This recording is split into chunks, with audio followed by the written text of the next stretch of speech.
What's going on, everybody? Today we're going to be taking another look at the Impulse 25 here, and more specifically the arp and roll functions of the drum pads. So the drum pads can also be used to clip launch in Ableton within the session view, but we're just going to be focusing on the arp and roll today. So let's dive into it.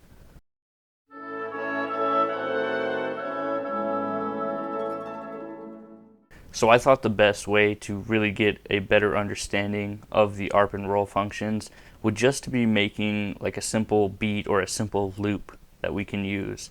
So here you can see that I have the arp selected, and let's once again take a look at the different settings that the arp has on the Impulse 25. So already you'll see that all these pads are lit up, and we can hit them to disable them, and once they're disabled we can actually hit them again, and based on how hard we hit them, Live will actually input the sensitivity of our hit and make that a step in the arpeggiation. So these are all steps within the arpeggio, and if we were to strike a note here, you can see that we have just this little outline following the different steps. So if we were to disable a few of them, we can start to make a rhythmic pattern. Now again, we can hit shift on our Impulse and go to the arp settings to check it out here. First of all, we have the sync setting. We're not going to worry too much about that. We're going to hit the plus button, and here we have a gate, and the gate is basically determining the sensitivity levels that we can have while still inputting a signal into the pattern. Swing will just add some kind of rhythmic element even more so to our arpeggio. And then this last one, what we really want to worry about is the arp mode. Right now we're going up, so if we hold down 2 notes,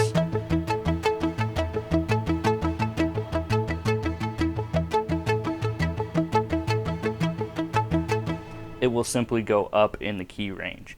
So alternatively, we have a down mode, so let's try that out.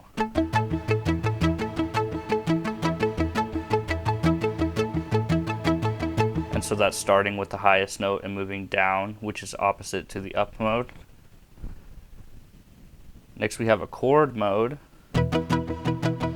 which will basically play the notes together at the same time. And then we have an up and down mode, so let's use 3 different notes for this. We'll do a C major chord. So it kind of combines the up and the down patterns. Next we have an up down 2.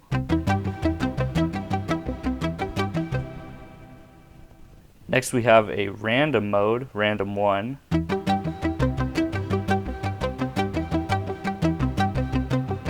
So it gets kind of some random elements.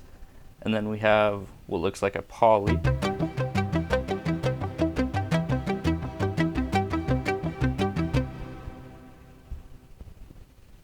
And those are all the modes. For today, I think I'm just going to be sticking with the regular up 1, which is the basic setting of the arpeggio. So now that we've selected the mode that we want to use, we can actually start creating a rhythmic pattern with these pads here. So I'm going to go ahead and do that and experiment along the way. We'll start by taking a few out.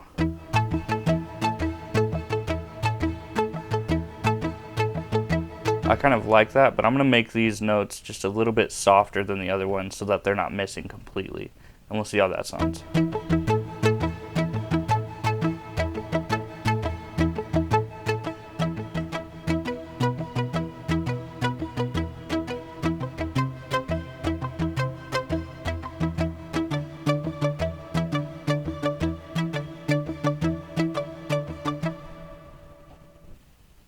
So I kind of like this pattern. Now before we actually record, let's go ahead and make sure that our tempo is synced up. So here you can see we have 85 on our actual hardware and 85 in the software. Now additionally, we're going to want to press the plus button and make sure that our clock source is internal on the hardware. That way, when we're actually playing along with Ableton and we get some inconsistencies between the 2 tempos, that it's not constantly changing and trying to adapt to the new tempo that it thinks it's found. So that looks good to me, and we'll go ahead and switch up this pattern just a little bit. Okay, so let's go ahead and try to record a pattern in here.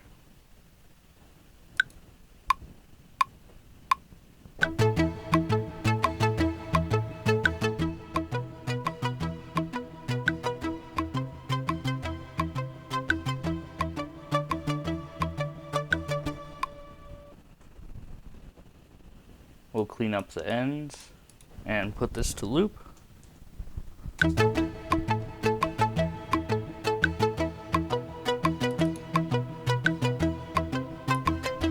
And you see, because we're using the arpeggiator on the actual hardware, we can see the actual arpeggiated notes and edit them as we see fit.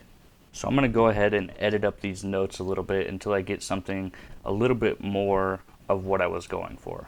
So we'll come back when that's all done. Alright, so I adjusted the timing a little bit and put some of the softer notes in different places, but the main thing was that I had all these notes available to me to work with. So here's what I came up with so far.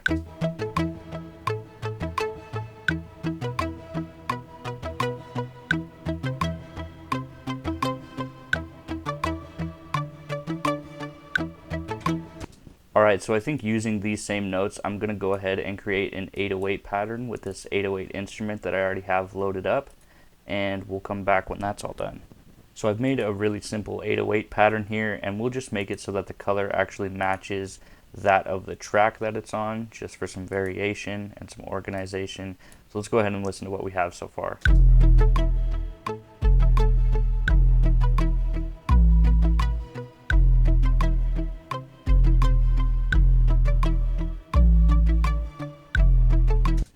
Okay, so I think that suits it well. It's not too busy, as we have this arpeggio, which is quite busy, so it adds a little bit of contrast.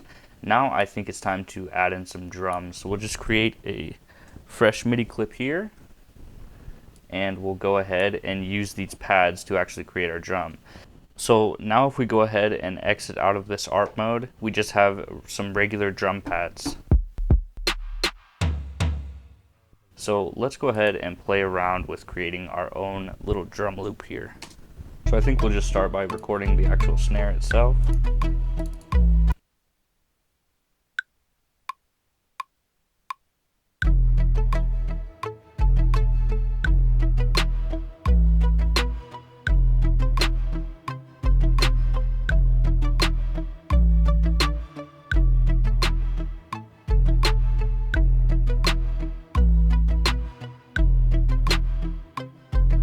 I'm actually going to go ahead and quantize because I was a little bit off.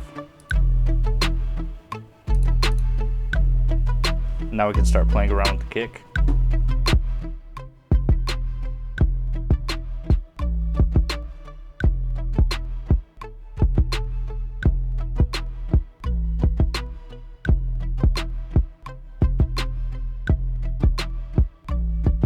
Okay, so I kind of like that pattern.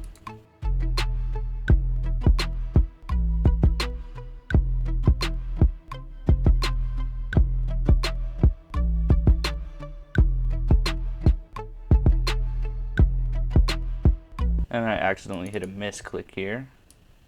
So let's go ahead and clean that up.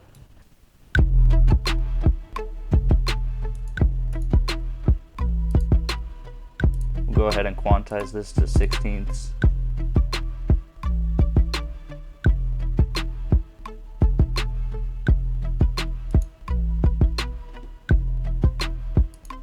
I think I'll turn down the snare a little bit and then turn up the track as a whole.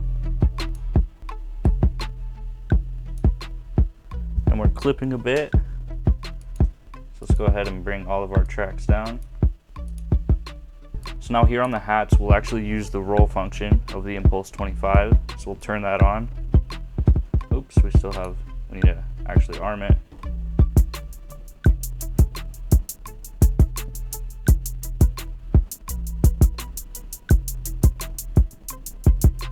So one thing that's really nice about this roll function being on these velocity sensitive pads is that as you're actually using the pads, you can adjust how hard you're pressing them, and it will actually adjust the sound itself. So as you hear, when it gets louder, I'm obviously pressing harder. So let's try to come up with a quick little pattern here.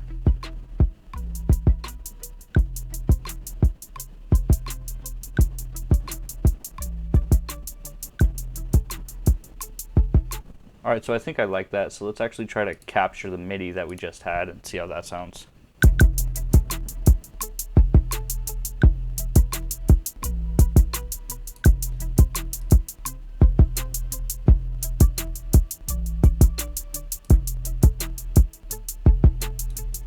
So one thing that is really important to note is that it seems like the roll function kind of only does 8th or 16th notes. I can't really tell at this point. I think they're 16th notes.